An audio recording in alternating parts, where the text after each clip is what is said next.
সাধ্য থাকলে আমাকে আরেকটা আঘাত করে দেখা। আকুলু মা ইয়াকুল, আমি তাই বলি যা আমার ভাতিজা বলে। শাহিদতু আল্লা ইলাহা ইল্লাল্লাহ ওয়া আন্না মুহাম্মাদান আবদুহু ওয়া রাসূলুহু, আমি সাক্ষ্য দিচ্ছি বা দিলাম আল্লাহ ছাড়া কোনো ইলাহ নাই, মুহাম্মদ আমার ভাতিজা আল্লাহর রাসূল। তোর সাধ্য থাকলে আমাকে ঠেকা। এরকম জেনারেশন দিতে পারবেন? আপনার ছেলেটা কি এরকম? আপনার ভাইরা কি এরকম?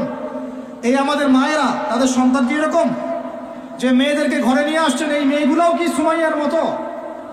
উম্মে আমারা একজন নারী সাহাবী, উম্মে আমারা, উহুদের যুদ্ধে চতুর্দিক থেকে আল্লাহ নবীকে আক্রমণ করা হচ্ছে, তিনি একাই তীর ছুটছেন। মহিলা সাহাবী, নারী সাহাবী। আমাদের নারী মেহেদি দেয় বসে বসে, তাও বয়ফ্রেন্ডের জন্য। আমাদের নারীরা ঘরে বসে বসে মেহেদি দেয়, পার্লারে যায় বয়ফ্রেন্ডের জন্য। আর উম্মে আমারা রাদিয়াল্লাহু আনহা, তাদের মতো সাহাবীরা জীবন দেন রাসূলের জন্য। স্বাধীনতা এই যে, তারা স্বাধীন, আল্লাহর দাসত্বের অধীনে তারা কাউকে পরোয়া করতেন না। তখন উম্মাহ ছিল স্বাধীন। আর কি, আর কার কয়জনের কথা বলবো আপনাদেরকে? মুসআব বিন উমাইর, বিখ্যাত সাহাবী, তরুণ সাহাবী, দায়ী মানুষ, এত দামি পারফিউম ইউজ করতেন, এটা এখনকার লাখ টাকা কোটি টাকার দাম হবে।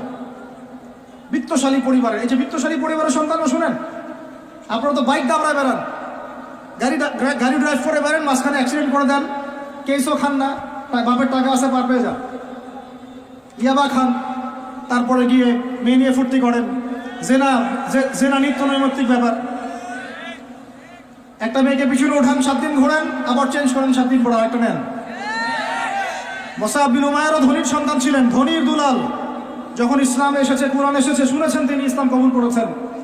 মা সম্পত্তি থেকে বঞ্চিত করেছে, তাকে চাটাইয়ের মধ্যে জড়িয়ে নিচে আগুন দেওয়া হতো, ধোঁয়া দেওয়া হতো, আযাব দেওয়া হতো পারিবারিকভাবে।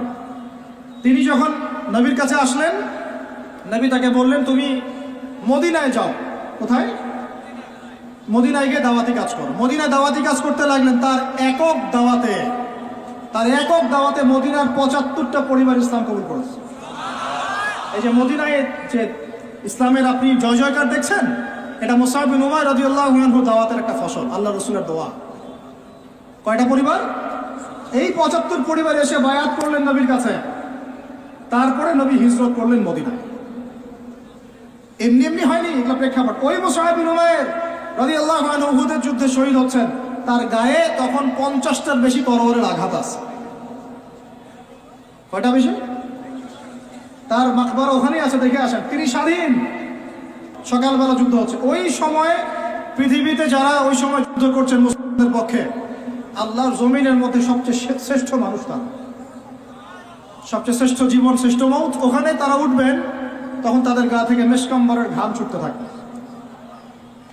মারেফত থাকলে আপনিও পাবেন, অন্তরের মধ্যে কলুষতা থাকলে আপনি পাবেন না, তো স্বাভাবিক।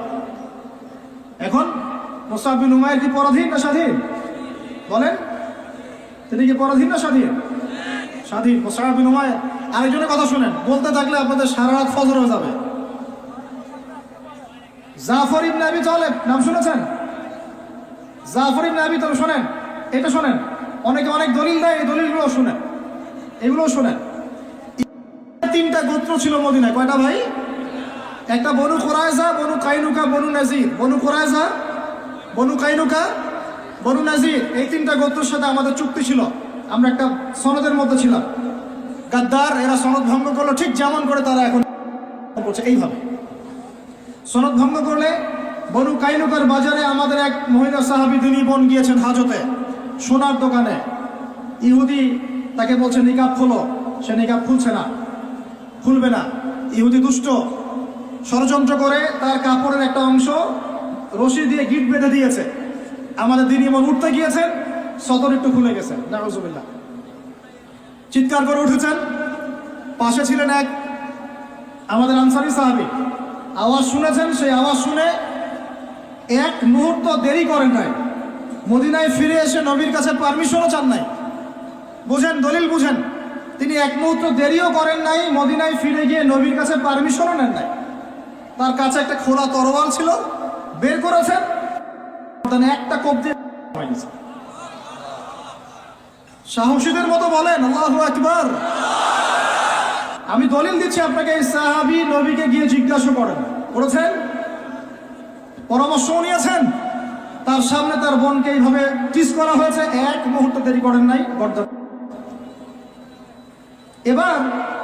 এবার ওই সাহাবীর উপর আক্রমণ করে ওই সাহাবীকে শহীদ করে দিয়েছে, নাই শেষ, উনাকে ফেলেছেন। তারপর এই কেসটা নবীর দরবারে আসলো। নবীর দরবারে আসার পরে নবী সাল্লাল্লাহু আলাইহি ওয়াসাল্লাম সাহাবীর ব্যাপারে কোনো সমালোচনা তো করলেনই না। সাহাবী তুমি ভুল করেছো, আমাকে জিজ্ঞেস করো নাই, আমার পরামর্শ কেন নেও না, এগুলো তো বললেনই না। বরং তার অন্যান্য সাহাবীদেরকে বললেন, সবাই যুদ্ধের বর্ম পরে বের হও, বনু কাইনুকাকে আক্রমণ করতে হবে। ওই উম্মার সাথে এই উম্মার কোনো সম্পর্ক আছে? ওই আরবের সাথে এই আরবদের কোনো সম্পর্ক আছে? ওই স্বাধীনতার সাথে এখনকার এই পরাধীনতার কোনো সম্পর্ক আছে? এরপরে আপনারা ফ্যান্টাসি নিয়ে পড়ে আছেন। আল্লামা রুমি বলতেন, উনি একজন বড় সুফি মানুষ ছিলেন, উনি বলতেন যে আমি যা বুঝি আর আমি যা জানি বুঝতে পারি, তোমাদেরকে বলে কি লাভ, তোমরা তো বুঝবা না। কে বলতেন? বড় বড় যারা আল্লাহর ওলি তারা, তাদের কথাটা একটু এই টাইপের হয়, মনে হয় একটু অস্বাভাবিক, কিন্তু এর ভিতরে অনেক গভীরতা থাকে। আমি নিজেও এই কথা বলতেছি, আমরা যা বুঝি, যা বুঝতেছি, যা দেখতেছি, তা আপনাদেরকে বলে বুঝাতে পারবো না, বলেই বা কি লাভ, আপনি হয়তো বুঝবেন না। এই একটা ঘটনা দলিল পেলেন। আরেকটা শোনেন, আরেকটা কম হলো বনু নাজির রাসূলকে দাওয়াত দিয়েছে, দাওয়াত দিয়ে বলছে যে আমরা ইসলাম কবুল করবো, আসেন নিগোশিয়েট করি। নবী সাল্লাল্লাহু আলাইহি ওয়াসাল্লাম গিয়েছেন দাওয়াত দিতে বনু নাজিরের সিঁড়ির মধ্যে, এটাকে বলে দেয়ালে হেলান দিয়ে আছেন। উপর থেকে এরা চাকি আছে না, চাকি যেটা দিয়ে আমরা ধান ভাঙে, আগেকার মায়েরা বোনেরা, বড় বড় যে লোহার আর পাথরের, এইগুলো উপর থেকে ফেলে তাকে হত্যা করার চেষ্টা করেছিল বনু নাজির। কোন গোত্র? বনু নাজির। আল্লাহ নবী জিবরাইল আলাইহিস সালামের মাধ্যমে জানতে পারলেন, সেখান থেকে উঠে বললেন যে ঠিক আছে, বনু নাজিরকে আমরা অবরোধ করব। 1.5-2 মাস অবরোধ করে রাখা হলো, সূরা হাসরে পড়ে দেখেন। এরপরে এরা নিজেদের ঘরবাড়িগুলো কাঁধে করে নিয়ে মদিনা থেকে বিতাড়িত হলো। বনু নাজির, দলিল নাম্বার 2।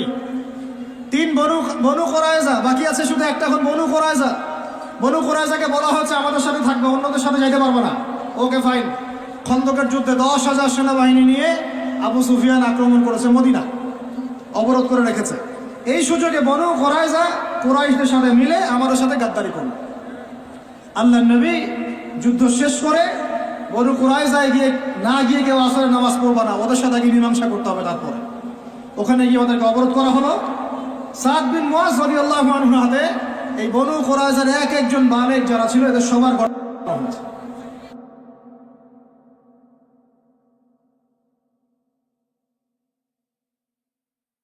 জুমার দিনে আমরা সকাল সকাল গোসল করবো ইনশাআল্লাহ। আগে মসজিদে যাব, পায়ে হেঁটে মসজিদে যাব এবং ইমামের কাছাকাছি বসার চেষ্টা করব। ইমাম সাহেবের খুতবা মনোযোগ সহকারে শ্রবণ করার চেষ্টা করব এবং খুতবা চলাকালীন কথাবার্তা বলবো না, কাউকে ডিস্টার্ব করব না।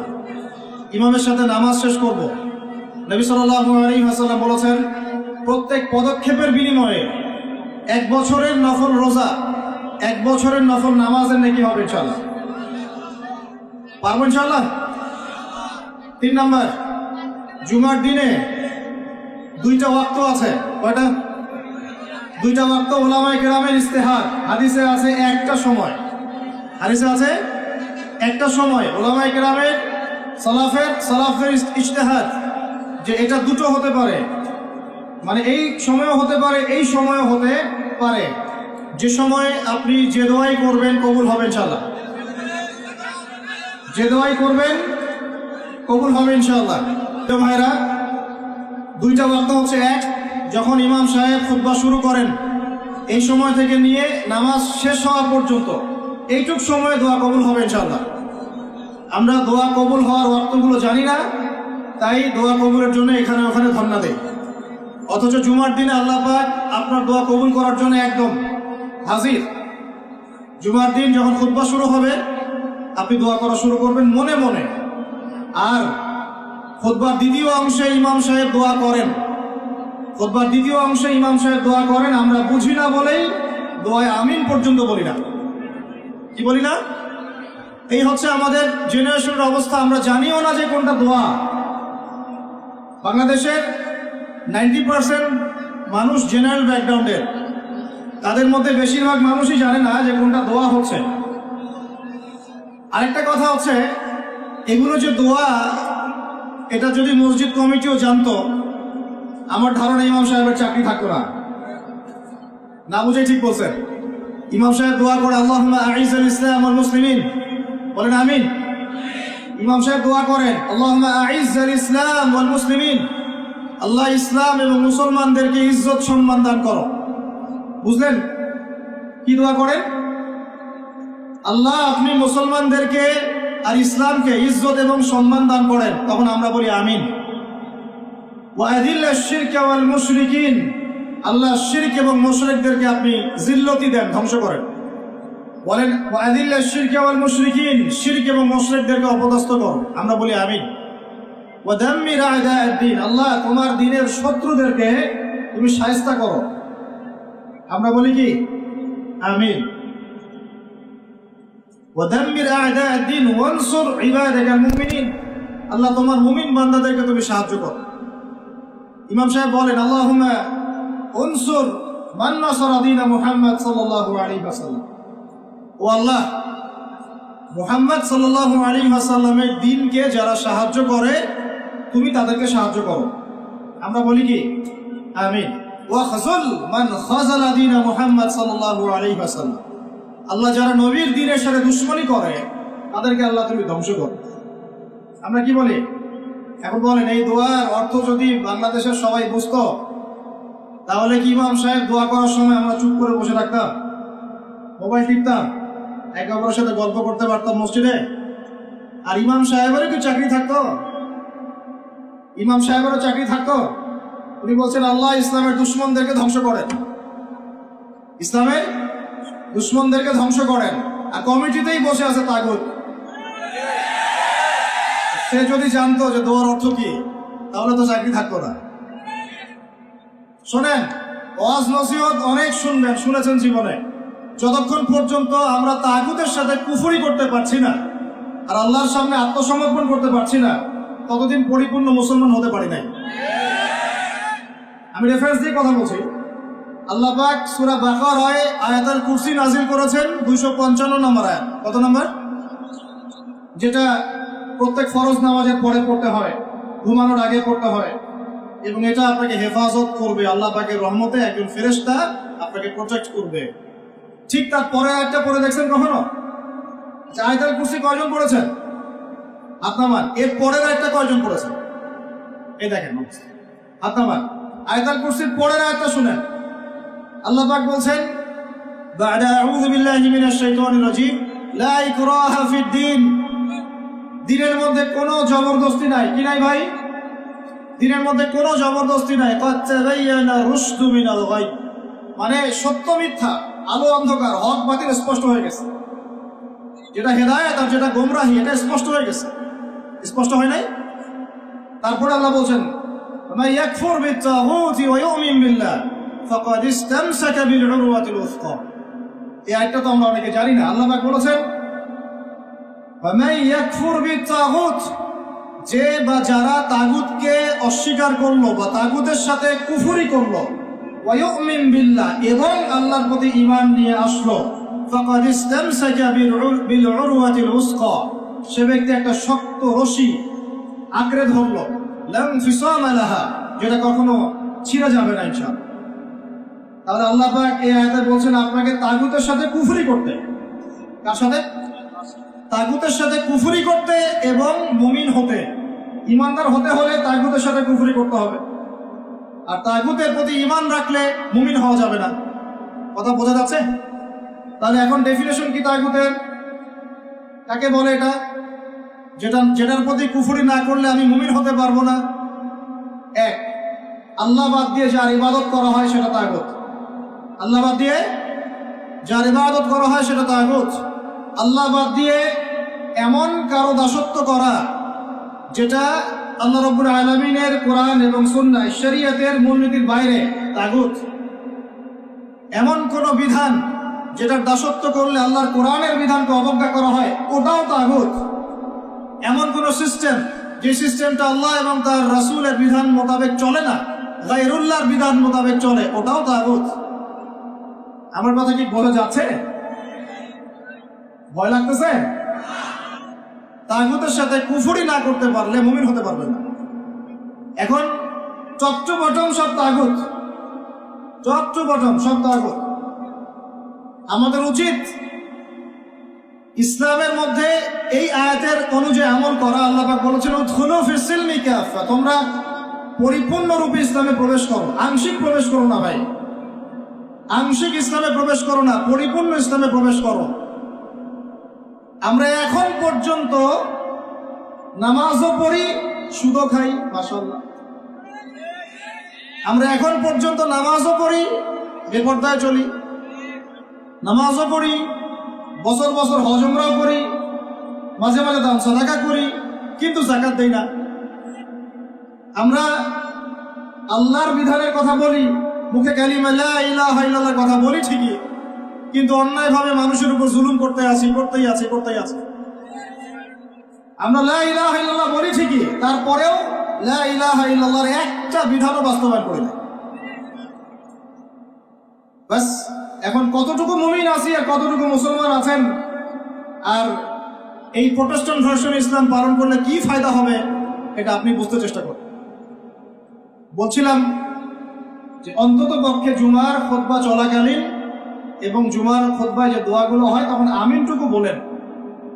আমাদের আরবির এমনই বেহাল দশা, ইমাম সাহেব কি তেলাওয়াত করছে ওইটুকু আমাদের জ্ঞান নাই।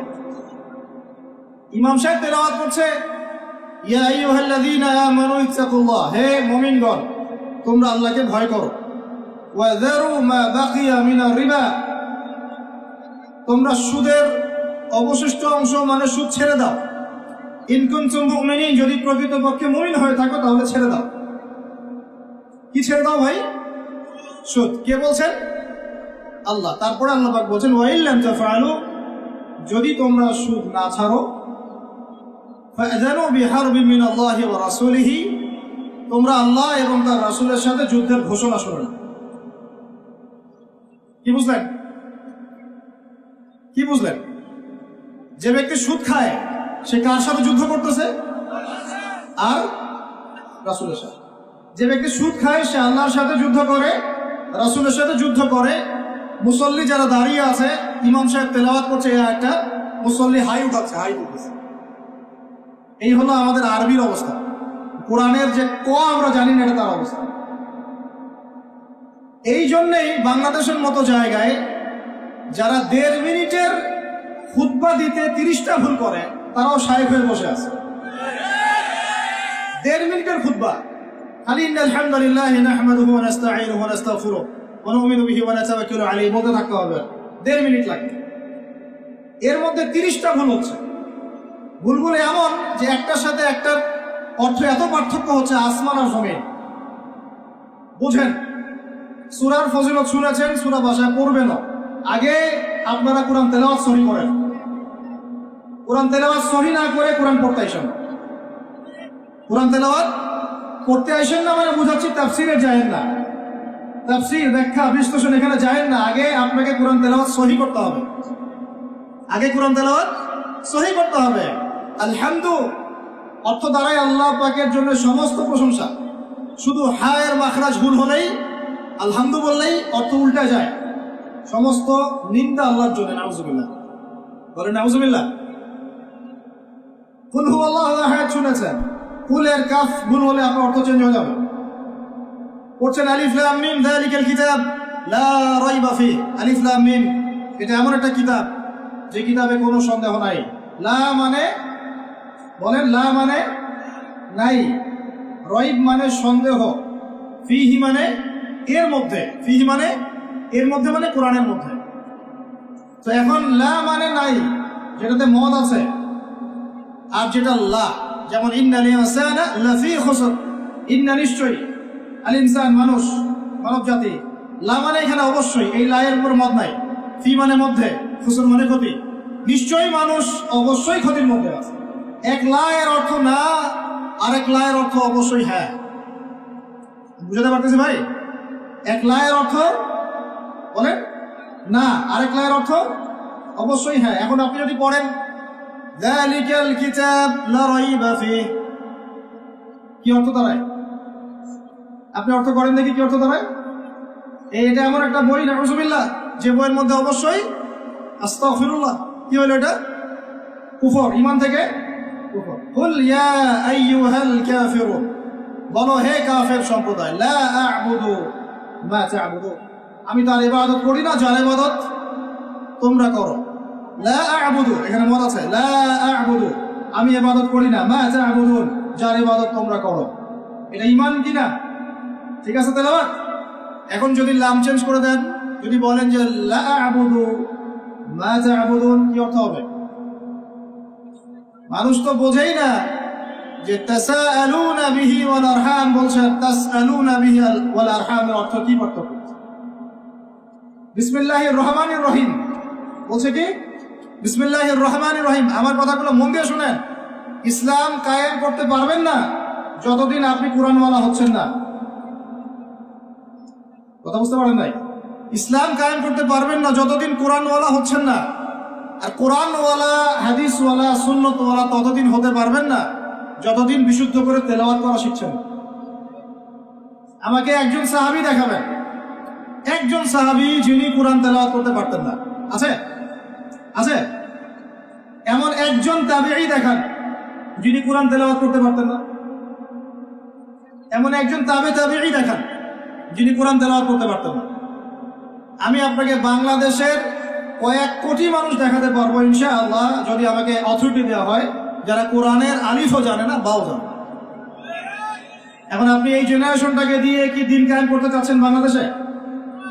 পারবেন? মনে হচ্ছে পারবেন যদি এদেরকে প্রশিক্ষিত করতে পারেন। প্রশিক্ষণটা হবে কিসের প্রশিক্ষণ? আগে ইলমের, তাজকিয়ার, ঈমানের, তারপরে দাওয়াতের, তারপর জিহাদের। কথা বোঝা যায়? আগে ইলমের, আমলের, তাজকিয়ার, দাওয়াতের, জামাআর, ইমারার, তারপরে জিহাদের, এরপরে কামাতে দিন। আমি আস্তে আস্তে পয়েন্টে আসবো। আমার কথাগুলো মনে হয় আপনারা বুঝতে পারছেন না। বুঝতে পারছেন কি? আমি বুঝাতে চাচ্ছিলাম তেলাওয়াতে এইভাবে ভুল হয়। আর মানুষ এখন এইসব এই প্রাইমারি লেভেলের যোগ্যতা অর্জন না করেই মানুষ দিনের পথে নিজেকে দায়ী হিসেবে পরিচয় দেওয়া শুরু করছে। না, খুবই দুঃখজনক। এটা খুবই দুঃখজনক, অবমাননাকর এবং উম্মার জন্য ভয়ঙ্কর ক্ষতিকর। আর আমরা সাধারণ মানুষ অনেক সময় না বুঝে এ ধরনের মানুষকে অনেক উঁচু মর্যাদা দেওয়ার চেষ্টা করছি। না বুঝে এটা ঠিক হচ্ছে না, কারণ উপকার করতে গিয়ে ক্ষতি হয়ে যেতে পারে বেশি। জুমার দিনে দোয়াগুলো শিখেন, আরবিটুকু শিখেন, কোরআনের তাজবিদ সহকারে তেলাওয়াতটুকু শিখেন। কারা কারা তাজবিদ সহ তেলাওয়াত করতে পারেন হাত তোলেন দেখি ভাই। আচ্ছা, এখন হাত নামান। আমাকে এখন বলেন আপনারা কারা কারা, যদি আগামীকাল সকালে কোরআনের জন্য জীবন দেওয়ার প্রশ্ন ওঠে, কারা কারা দিবেন?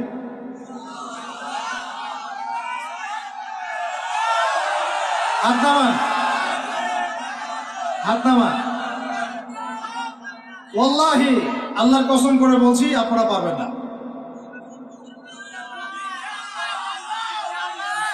আচ্ছা আচ্ছা, ইনশাআল্লাহ আল্লাহ কবুল করেন।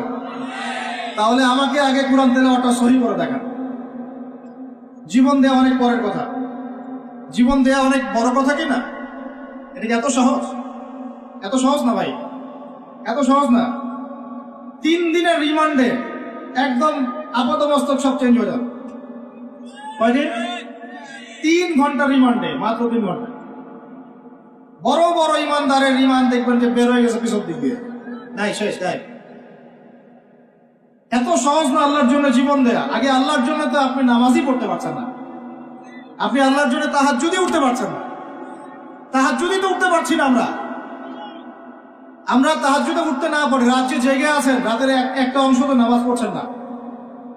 আল্লাহর জন্য তো আপনি দোয়া কালামগুলো মুখস্থ করলেন না, কুরআনটাও তেলাওয়াত করে এখনো শিখলেন না, 40টা হাদিস আপনি মুখস্থ বলতে পারছেন। এখন পর্যন্ত আল্লাহর জন্য আপনি হালাল খাওয়া শুরু করতে পারলেন না। আমি কাউকে উদ্দেশ্য করে কথা বলছি না, আমভাবে বলছি। তো যদি বলি এখানে যদি কেউ চোর থাকেন, তার উপর একটা চর, তাহলে কি আপনি দাঁড়ায় বলবেন যে আমি সেই চোর? কিছু মানুষ তো বলছে আর কি। এখন বাদ দেন, আল্লাহর জন্য এখন পর্যন্ত